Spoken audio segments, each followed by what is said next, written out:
का जोरदार स्वागत करें। मान्य चंद्रशेखर जी। हेलो हेलो,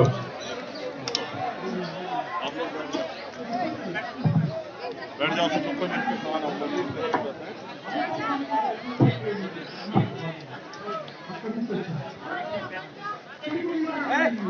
नीचे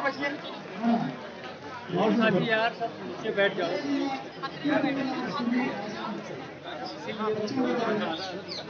ये बात तो रखें आपके सामने।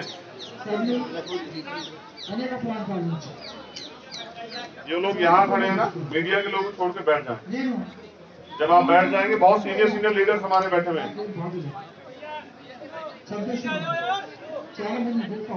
बहुत सीनियर लीडर हमारे बैठे हैं, सभी लोग बैठ जाए।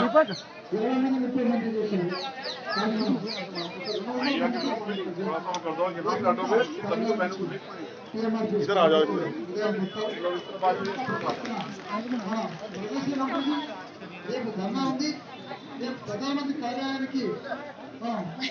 हेलो, अच्छा ये बताओ आवाज कहाँ तक आ रही है?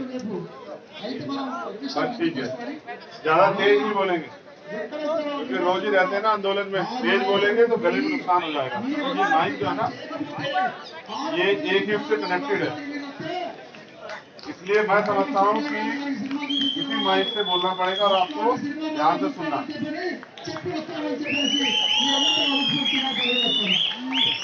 अब बताओ, सीटियां बजा के भी आंदोलन होते हैं।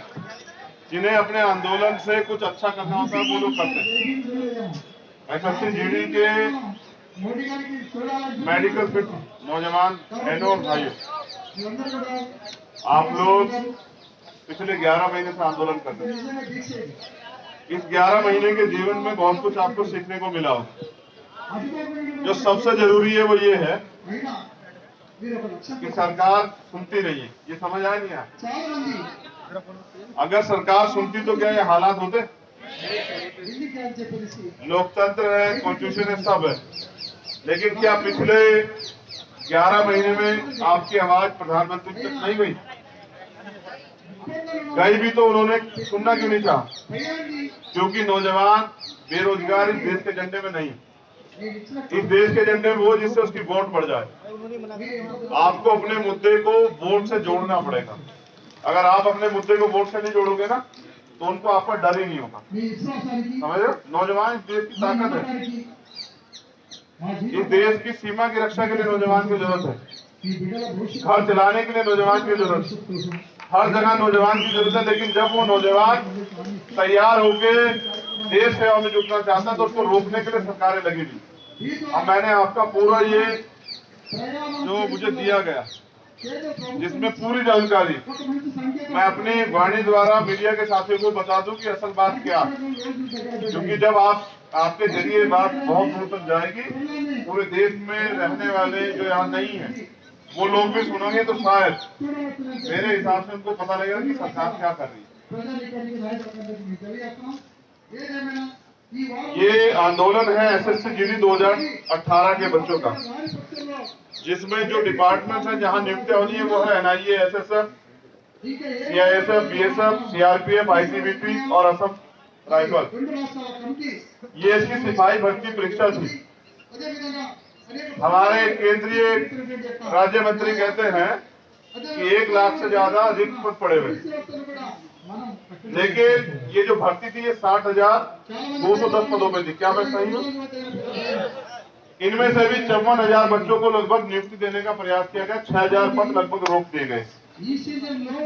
54,000 में से भी 20% बच्चे ऐसे हैं जो एज ओवरलैप कर गए, क्योंकि भर्ती प्रक्रिया चली है 3 साल। अब बच्चों की ये मांग है कि वो देश सेवा करना चाहते हैं। चीन और पाकिस्तान बॉर्डर में तनाव है, तमाम तरह चीजें हैं। जो अभी जवान वहां हैं, वो जवान भी ज्यादा काम उनको काम करना पड़ रहा है, क्योंकि वहां लोगों की कमी है, जवानों की कमी। तो बच्चों का ये भी मानना है कि भाई उनके ऊपर एक्स्ट्रा बोझ है। अगर हमें नियुक्तियां मिल जाएगी तो उनका बोझ कम हो जाएगा, सीमा भी सुरक्षित हो जाएगी। और ऐसे ये भी एक सच है, एक्स्ट्रा ड्यूटी करने की वजह से बहुत सारे जवान सुसाइड करते हैं बॉर्डर पे। ये मेरा कड़वा अनुभव है, क्योंकि मैं पूरे देश से जुड़ा हुआ हूँ, तो कहीं ना कहीं पता लगता है जवान ने सुसाइड किया। और जब आप उसके गहराई में जाते हैं तो सुसाइड के पीछे कारण होता है, कोई कुछ भी थोड़ा करता है। अगर नौजवान अब यहाँ खड़े कह रहे थे क्या तो विजय अभीर गति, क्या लिखा आपने, वर्दी या अर्थी? कोई नौजवान ऐसा कदम उठा भी सकता है क्योंकि वो टूट रहा है अंदर से। तो मैं आपका मुद्दा पहले पूरा बता दूं, उसके बाद अपनी बात रखूंगा। उम्मीदवार तीनों चरण पास कर चुके हैं, जिसमें रिटर्न है, फिजिकल है और मेडिकल है। ये मतलब जो अभ्यर्थी यहाँ बैठे हुए हैं वो फिट है, अगर उनको नियुक्ति पत्र दिया जाए तो वो ट्रेनिंग प्रोग्राम में जाने के लिए तैयार है। ये भी एक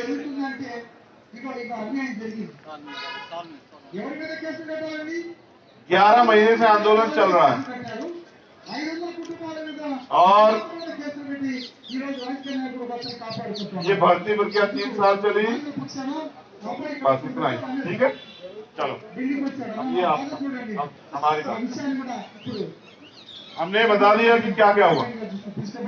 बुरा ये है कि जब नौजवान अपने अधिकारों के लिए यहाँ लड़ने आए तो उन पर लाठियां चली। मुझे सारे मीडिया कर्मियों ने बताया कि बहनों के कपड़े फाड़ दिए गए। ये मेरी बड़ी दिक्कत। जब कहीं किसी बहन का अपमान होता है तो मुझे बड़ी तकलीफ होती है और मेरा मन करता है अपमान करने वालों को सबक सिखाया जाए। फिर मैं इधर देखता हूँ ये वर्दी में जो लोग खड़े, फिर पता लगता है कि ये कौन है। तो पता ये लगता है कि ये भी तो सिस्टम का पार्टी, ये भी तो हम में से 1-2 लोग हैं, या ये हम ही तो हैं, बस इनके तन पे वर्दी और हम पे नहीं है। हम वर्दी मांग रहे हैं और वो वर्दी पहने खड़े, समझ रहे? ये अंग्रेज नहीं है, ये किसी दूसरे देश के लोग नहीं है, ये यही हमारी तरह भर्ती प्रक्रिया में आए और जिनको ये वो लोग हैं जिनको बिना लड़े अपना अधिकार जो है मिल गया। फिर सिस्टम को समझिए कि ये लोग ऐसा क्यों करते कि हम पे लाठियां चलाते हैं। ये ऐसा इसलिए नहीं करते कि आपसे नाराज हो, या ये नहीं चाहते कि आपको रोजगार मिले। ये इसलिए ऐसा करते क्योंकि जो इनको तनख्वाह दे रही है वो सरकार चाहती है कि आप लोगों के साथ ऐसा हो, क्योंकि ये सरकारी मुलाजिम है। जो सरकार कहेगी वही इनको करना पड़ेगा। सरकार कहती है अगर नौजवान अपना हक मांगने आए तो उसको लाठी से पीटो, तो तभी तो करते हैं। तो मैं समझता हूं कि हमारे यहाँ कहावत है, वो कहावत मैं नहीं कह सकता हूं क्योंकि वो कहावत का प्रारूप अलग है। मैं कहीं ना कहीं उस कहावत को कहने के बाद मैं विरोधी टाइप हो जाऊंगा, लेकिन मैं उसका सार ये है कि समस्या जड़ से खत्म होनी चाहिए। तो मैं समझता हूं जो सरकार 11 महीने से 10 महीने हमारी नहीं सुन रही है, उसको सत्ता में बैठने का कोई अधिकार नहीं। अगर हम लोग इसे अपनी वोट की वैल्यू से जोड़ ले, मैं फिर कह रहा हूं, तो मैं लिख के देता हूं कि वो इतने डरे हुए लोग हैं, उन्हें सत्ता से मतलब है, वो आपकी मांग को 10 दिन में मान लेंगे। पहली बात तो बहुत सारे लोग हैं जिनको नौकरी की जरूरत थी, बहुत कम लोग यहाँ उपस्थित हैं, लेकिन कुछ बच्चे ऐसे हैं जो लंबे समय से उपस्थित हैं। एक आंदोलन हम लोग जीतने कगार पे, मतलब शिक्षक भर्ती वाला जो लखनऊ में चल रहा था, आंदोलन वही सफल होता है जिसको लगातार चलाया जाए।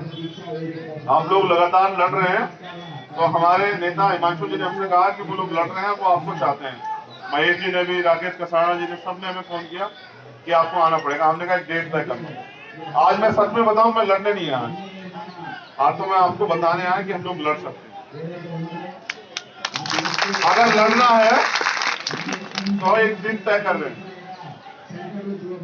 फिर आना लड़ने, और फिर ये बात तय करके आना विजया भी तक। और घबराओ मत, बिल्कुल मत घबराओ।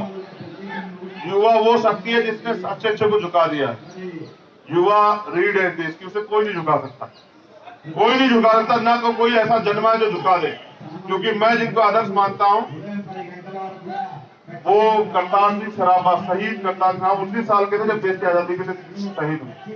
उनको आदर्श माना शहीद आजम सरदार भगत सिंह जी, और वो 23 साल के थे जब वो शहीद हुए। एक और बड़े क्रांतिकारी जिनको हम कहते हैं शहीद शिरोमणि उधम सिंह जी, 21 साल बाद वो अपने जो संकल्प लेता उसको पूरा कर पाए। तो नौजवान कमजोर नहीं होता, बस कमी होती है कि वो संकल्प लेता है नहीं लेता। मैं आपसे जानना चाहता हूं, जीतना चाहते हैं नहीं जीतना चाहते, बताओ। मंच पे बैठा कोई नहीं बोलेगा, क्योंकि आप अगर उनमें से होते तो उनके बीच होते। आप मंच में हैं तो आप उनमें से नहीं, बिल्कुल नहीं। हम स्पष्टवादी आदमी, हम अपने लोगों को भी सही समझाते हैं कि जिनके लिए लड़ रहे हो उनके जैसे बंद हो जाओ, उनसे दिल तो मिलाओ, उनको विश्वास दो कि आप उनमें से एक हो, आप उनको छलोगे नहीं। आप आगे सिर्फ अपनी बात करके चले तो नहीं जाओगे, आप उनको रोकते धक्का तो नहीं दोगे। अगर ये विश्वास बनाना तो उनके जैसे उनके बीच में रहना पड़ेगा, तभी तो वो समझेंगे ये हमें से है, ये हमसे अलग है। मैं एक नौजवान हूं, मैं बेरोजगारी का दर्द समझता हूं, क्योंकि मैं हम पे जो कार्यकर्ता ना बड़े पैमाने पे नौजवान, अब वो सब लोग बेरोजगार। अगर उन पर रोजगार होता तो वो बेचारे नौकरी नहीं कर रहे होते। अच्छा, ऐसा भी नहीं कि एजुकेटेड नहीं है, पढ़े लिखे लोग हैं, जो अहता है उसको पूरा किया है, MA किया है, MBA किया है, MCA किया है, PhD की है, और तमाम तरह की जो डिग्रियां हैं, चाहे वो ग्रेजुएशन हो, पोस्ट ग्रेजुएशन, सब किया है, लेकिन नौकरी है ही नहीं। सरकार बस दावे करती है कि 25 लाख नौकरी दी, 2 करोड़ रोजगार दिए। वो जो इतना बड़ा पत्र आपने मुझे लिख के दिया ना, वो पत्र सबको पता लग जाएगा अगर आप तय करो, अगर एक दिन रख दें कि भाई हमें संसद भवन का घेराव करना है। सत्र चल रहा है लोकसभा का, 23 तक है सत्र। तो मीडिया में बताया क्या है जानकारी, कब तक है सत्र? 29 तक। बताओ लड़ना चाहते हो नहीं चाहते, बताओ पहले। देखो, हम आदमी बने ना सिद्धांतिक हैं, उन लोगों पर समय नहीं खर्च करते जो लड़ना नहीं चाहते। तुम्हारे बीच पता है क्यों है? क्योंकि तुम 10-11 महीने में बैठे हो। अगर तुम आ जाए होते तो हम नहीं आते, हमारे लीडर्स आते आपके बीच में। हमने जांच लिया कि आप लड़ना चाहते हो। बताओ, अगर लड़ना चाहते हो तो क्या कुर्बानी बलिदान के लिए तैयार हो? चलो, मैं ये भी जानता हूं कि जो लोग वर्दी चाहते हैं ना, उनको ये भी पता है कि बलिदान भी हो सकता है, तो वो बलिदान से नहीं डरते। ये कोई कलर की नौकरी थोड़ा ही मांग रहे हो तुम लोग, चपरासी की थोड़ा ही मांग रहे हो, ऑफिस की थोड़ा ही मांग रहे हो, आप तो वर्दी मांग रहे हो, वर्दी। और जो वर्दी पहनेगा उसके लिए तो पहले है ये, वो अपने घर कह के जाता ड्यूटी जाने पहले कि मेरी लाश पे रोना मत, जब मेरा शव आएगा तो रोना मत, मैं शहीद हो सकता हूं देश के लिए। तो मैं समझता हूं कि वर्दी मांगने वाले लोग इस देश से प्यार करते हैं। तो मैं आपकी भावनाओं की कदर करते हुए, आपकी जो जिनको आप माने अपनी टीम से कि अच्छे लोग हैं, इनकी बात को आप मान सकते हैं। क्योंकि देखो, एक तो यूनिट आपको बनानी पड़ेगी जो फैसला लेगी, सब लोग फैसला नहीं ले सकते हैं। आप जैसे हमने वहां बनाया, 8-10 लोगों का एक ग्रुप बना लीजिए जो लीडरशिप करेंगे, जिनको आप कहोगे हमें इनके ऊपर विश्वास, ये बिकेंगे नहीं, ये टूटेंगे नहीं, झुकेंगे नहीं। उन 10 लोगों से मैं बात करूंगा मैं, और फिर जो मैं तय करूंगा उसमें आपको मदद करनी पड़ेगी। फिर देखते हैं हार होती है जीत होती है। यहाँ तो असम की बच्चियां मुझे दिख रही, कौन है असम से? हाँ, देखने लग रहा है, मास्क भले ही हो लेकिन पहचान तो आ ही जाता है। ये देश इस तरह से, इसकी भौगोलिक परिस्थितियां बहुत अलग है। हर 100-200 किलोमीटर में भाषा बदल जाती है, रंग बदल जाते हैं, खान पीन बदल जाता है, कपड़ों का पहनावा बदल जाता है। बड़ा अजीब है, ये बहुत बड़ा देश है। यहाँ तो ऐसे ऐसे प्रदेश है जहाँ इनके मुकाबले के देश है दुनिया में। लेकिन अब काम की बात सुनो, बुनियादी, अगर कोई MP MLA की सीट रिक्त हो जाए तो 6 महीने के अंदर उनको वहां उपचुनाव कराना ही कराना है। किसी डिपार्टमेंट का मंत्री ना रहे तो वो पद उनको भरना ही भरना है। इलेक्शन होंगे, अभी यूपी के साथ 5 स्टेट के चुनाव में, तो वो 2 महीने में कराना ही है। लेकिन भर्ती नहीं कराएंगे, भर्ती कराएंगे 3 साल में। 2018 की भर्ती 2021 में, 3 साल तक उस नौजवान को रगड़ेंगे, परेशान करेंगे, तोड़ेंगे, उसकी हिम्मत को निचोड़ देंगे। ये सरकार दे रही है हमें सावधान होना पड़ेगा। मैं पूछ रहा हूं, जब इस देश की रक्षा सर्वोत्तम है और उसके लिए बजट है, तो फिर सुरक्षा जो कर्मचारी उनकी व्यवस्था पूरी क्यों नहीं कर रहे? जब इस देश के लिए नेताओं की जरूरत है तो इस देश के सुरक्षा कर्मियों की जरूरत को क्यों नहीं पूरा कर रहे हो? जब वो भर्ती 6 महीने में हो सकती है, तो कोई भी भर्ती देश की 6 महीने में क्यों नहीं हो सकती है?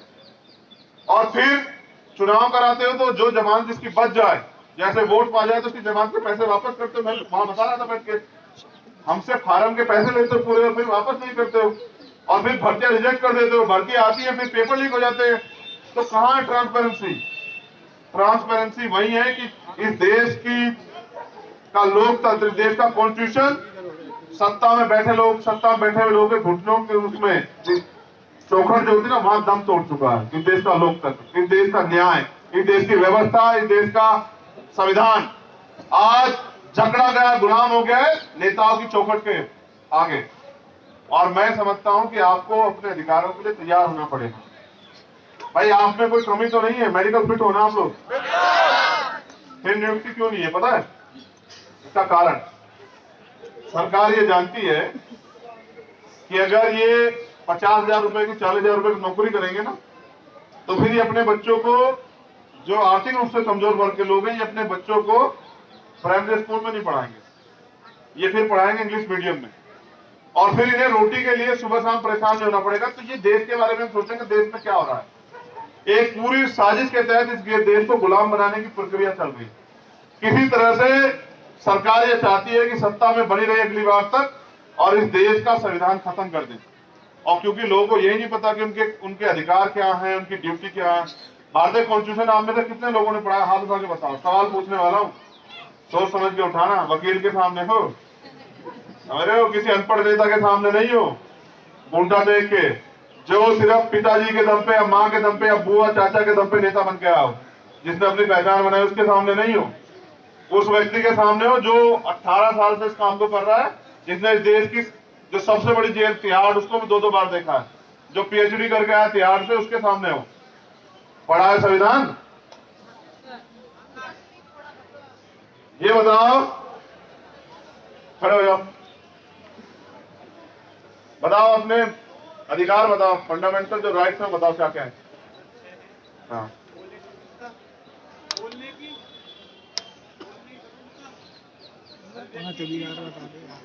सम्मेलन की, संचरण की, संघ बनाने की, दुनिया हथियारों के सम्मेलन की। बहुत ही बढ़िया। ड्यूटी बताओ, खड़े रहो, तालियां। ड्यूटी बताओ। हाँ, फंडामेंटल ड्यूटी। उन्होंने हमारे देश के लिए बलिदान दिया है, उनको पूजे, हमारी संस्कृति की रक्षा करें, और जो सही है उसके लिए सही आवाज उठाएं, जो गलत है उसके लिए गलत आवाज। गलत आवाज भी उठती है कभी? चलो, काफी कुछ जान लिए हो, लेकिन अगर मैं पूछूं कौन सा आर्टिकल में, तो बता दोगे? बताओ, फंडामेंटल ड्यूटी कौन सा आर्टिकल में है? हाँ, बहुत अच्छे, बैठ जाओ। क्या नाम है तुम्हारा? राहुल। देखो, एक व्यक्ति अपने इस देश में रहने के क्या कर्तव्य है वो जानता है, वो भी अभी कंप्लीटली नहीं जानता। इस देश के संविधान की रक्षा करना आपकी प्रथम जिम्मेदारी है। इस देश के सरकारी संपत्ति की रक्षा करना आपकी प्रथम जिम्मेदारी। इस देश के लोकतंत्र की रक्षा करना आपकी प्रथम जिम्मेदारी। समझ रहे? एक व्यक्ति जानता है आप में से, जो आप तैयार हुए ना, सब लोग देखो, ना तो किसी क्लास में पढ़ाते, ना ही किसी कंपटीशन में पढ़ाते, ना ही किसी, चाहे वो नौकरी में हो या ना हो, ना ही किसी ट्रेनिंग में पढ़ाते, ना ही किसी नेता को पढ़ाते। जब आप अपने अधिकार नहीं जानते, कर्तव्य नहीं जानते, तो भाई उन अधिकारों का प्रयोग करोगे कैसे? इसलिए मैं आपके बीच में आज आया हूं, ये बताने के लिए कि सर, जिससे देश चल रहा है ना, कहते हैं कि सारे नेता कॉन्स्टिट्यूशन चलते हैं, सुप्रीम कोर्ट कॉन्स्टिट्यूशन चलता है, हाई कोर्ट कॉन्स्टिट्यूशन चलता है, सरकारें कॉन्स्टिट्यूशन चलती है, क्या कहीं कॉन्स्टिट्यूशन पढ़ाया जाता है? और जब लोग जानते नहीं तो फिर कैसे चलेगा? अगर आपको ना बताओ एसएससी जीडी की भर्ती, आपको टेस्ट भरना, तो भर दोगे टेस्ट? मुझसे सोचो तो सही।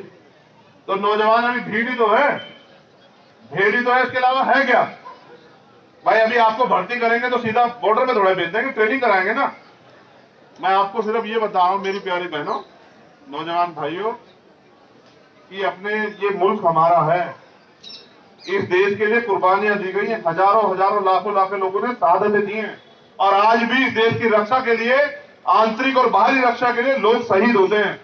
वो जवान शहीद होते हैं, उनके परिवार, उनके बच्चे यतीम होते हैं, पहले भी हुए और आज भी होते हैं। 20-20 जवान चाइना के बॉर्डर मार जाते हैं, प्रधानमंत्री कहते हैं कि ना कोई घुसा है ना कोई घुसेगा। सिर्फ हम लोग इस देश में नौजवान मोहरे बन के रह गए। अगर आप अपने हक अधिकार को नहीं पहचानोगे, नहीं पढ़ोगे, नहीं जानोगे, तो लड़ोगे कैसे?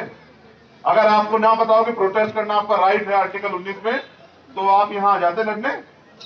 फिर आपको ये नहीं पता कि कोई किसी महिला को 5 बजे के बाद कोई पुलिस जो है ना, मेल जो पुलिसकर्मी अरेस्ट नहीं कर सकता। क्या आपको नहीं पता बहनों को? क्या आपको ये नहीं पता है कि कोई पुलिसकर्मी महिलाओं को नहीं छू सकता अरेस्टिंग के लिए? मैं सिर्फ आपको वो बता रहा हूं कि जो आपको समझना चाहिए। आप सवाल नहीं करते, वो जवाब नहीं देते। जो महिला एक बच्चे को, पुरुष को जन्म देती है, जो पुरुष अपने आप को बहादुर मानता है, वो जन्म तो एक महिला से लेता है। तो ताकतवर कौन हुआ, पैदा करने वाली या जो पैदा हुआ है?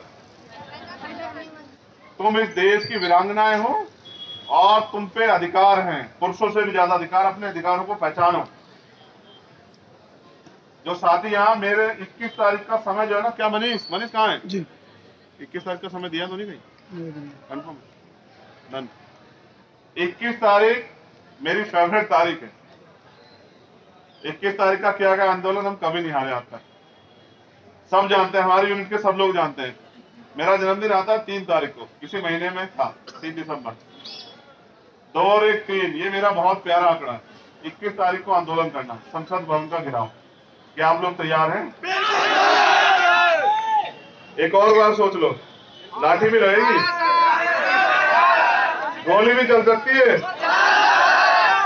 हारोगे तो नहीं, रुकोगे तो नहीं। तो लिखो, आज से लिखना शुरू करो कि 21 तारीख को हम प्रधानमंत्री को संसद भवन में बैठने नहीं देंगे अगर हमारी नियुक्ति पे बात नहीं होगी। हमें एसएससी वाले बच्चों को नौकरी नहीं मिलेगी। और सबसे ज्यादा अगर किसी का सीना रहेगा तो मेरी जबान है कि आपके भाई का रहेगा, चाहे मुझे कुछ भी हो जाए। मैं एक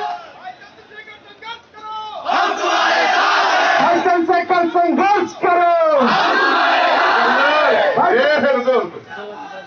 अरे सुनो, हम यहाँ के घूमने आए, रोज तो संघर्ष करते हैं। हमसे संघर्ष करवाओ, मैं इनसे कह रहा हूं कि तैयार हो जाओ।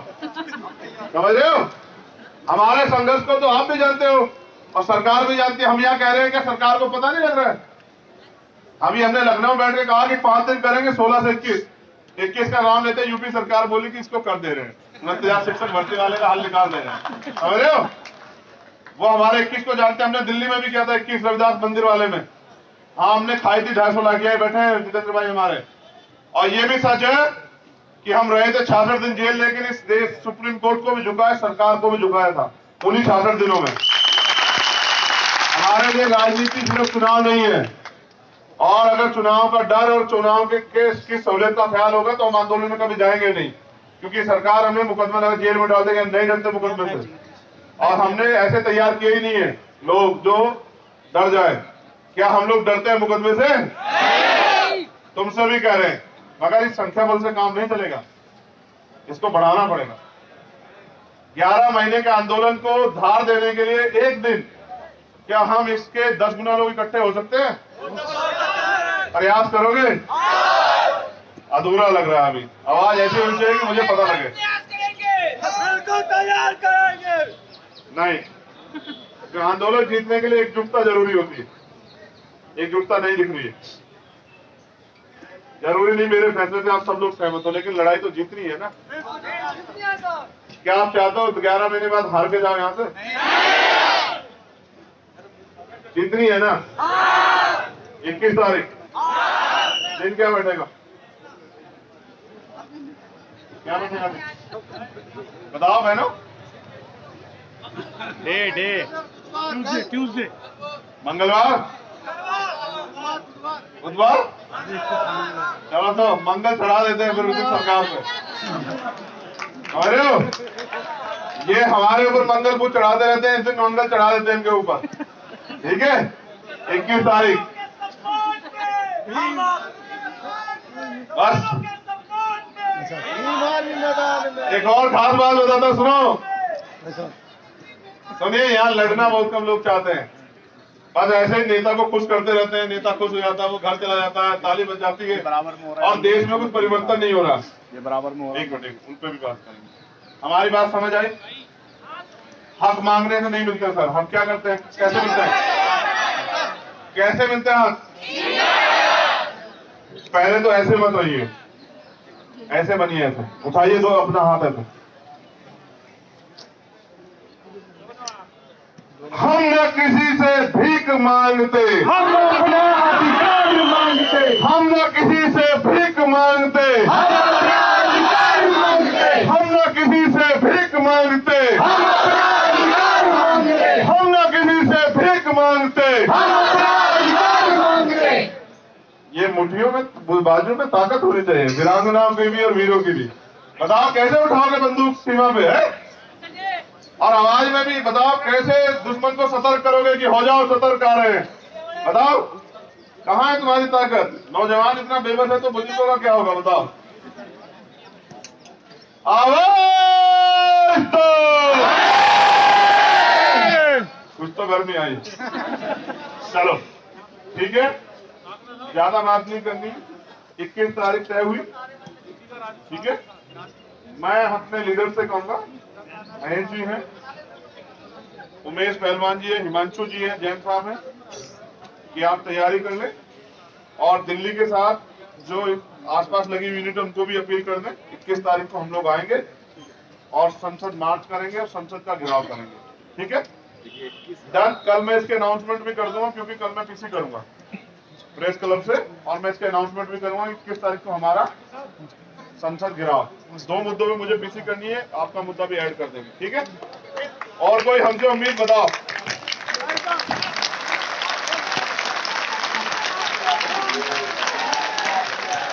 सुनिए, एक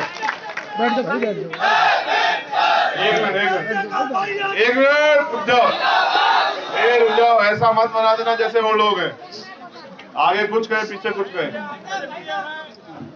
सुनिए ना, एक चीज और बता देते हैं। ये जो जय भीम का नारा है ना, ये किसी जाति धर्म का नारा नहीं, क्रांति का नारा है, समझ रहे? लोग इसको जानते हैं, जैसे संविधान को नहीं जानते ना, इसलिए इसको भी नहीं जानते। अन्याय अत्याचार के खिलाफ लड़ने का नाम है जय भीम। अपने हक के लिए मैदान में उतरने का नाम है जय भीम। आदमी से आदमी का शोषण रोकने का नाम है जय भीम। और समता, समानता, बंधुत्व, भाईचारे का प्रतीक है जय भीम। महिलाओं के सम्मान, सुरक्षा का प्रतीक है जय भीम। और जय भीम वो नारा है जो हक की बात करता है। ये सबके लिए मैं फिर आपसे अपील करूंगा, देश गुलाम ना हो जाए। देश पहले पिछली बार की तरह ये इसको हटा लो, क्या तो इसको निकाल लो जेब से, हमारी जेब मत खींचो। ये तो सरकार पहले ही महंगाई की तरह मार के आप भी जेब खींचोगे तो बचेगा क्या? देखो मेरी बात सुनो, 1 मिनट के लिए सिर्फ आपसे एक बहुत जरूरी बात करनी है। तुम लोग हटोगे तो आसान हो जाएगा। जैन साहब जी सर, नीचे चले जाओ।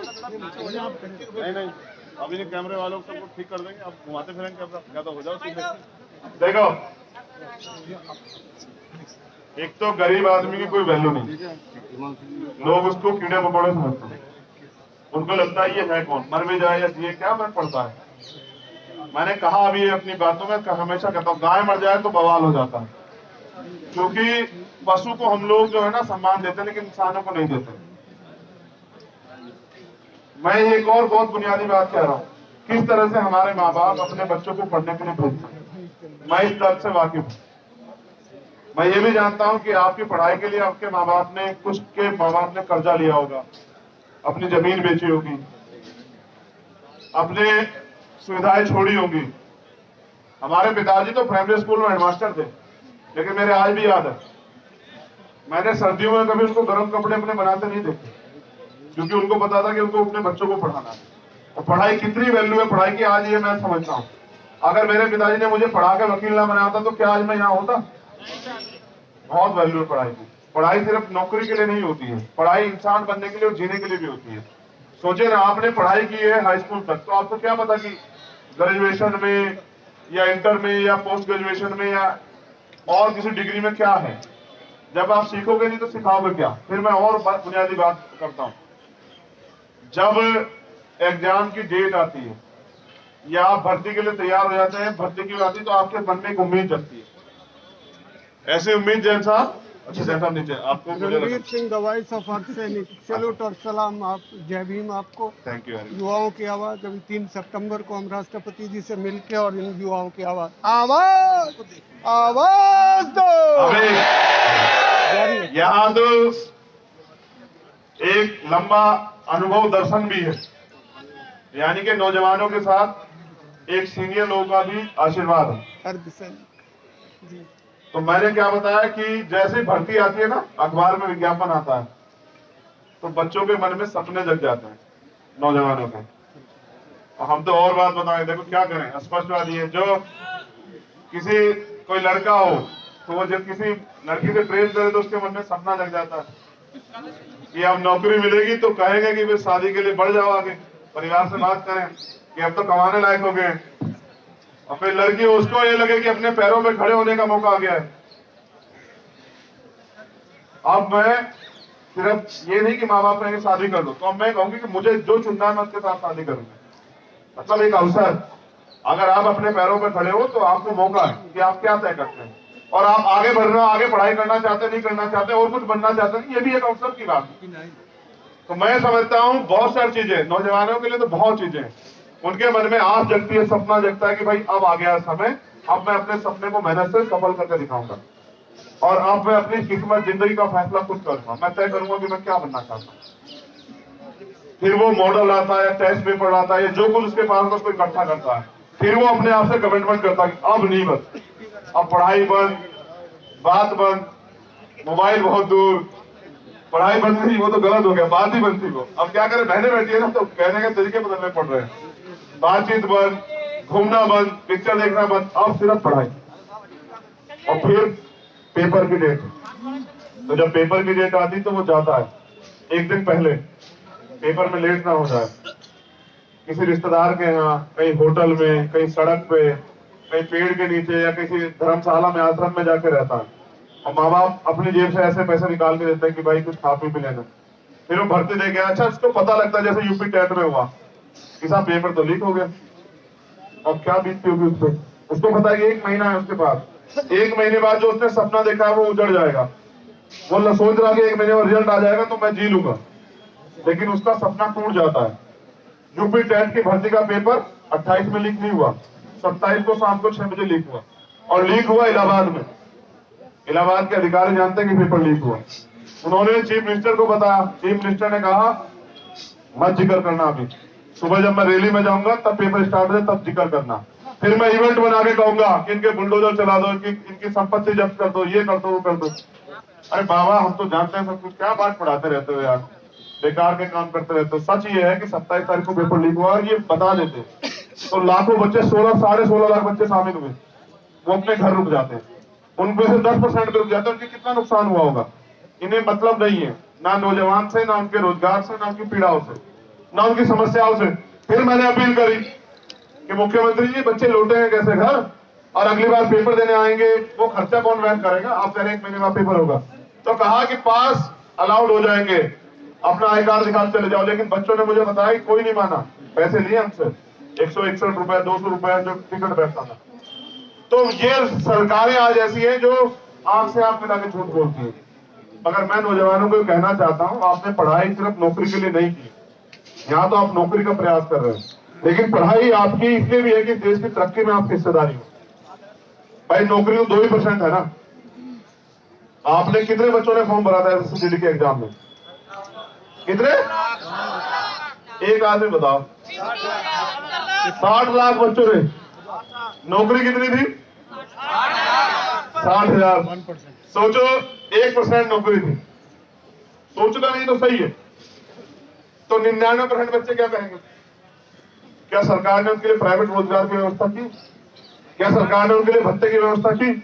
क्या सरकार ने उनके लिए वो कैसे जिएंगे इसके लिए कुछ व्यवस्था की? कोई व्यवसाय, कुछ लोन या कुछ?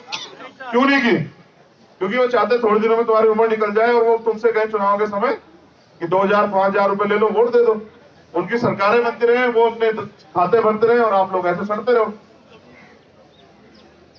मैं समझता हूं कि अब जागरूक होने का समय आ गया।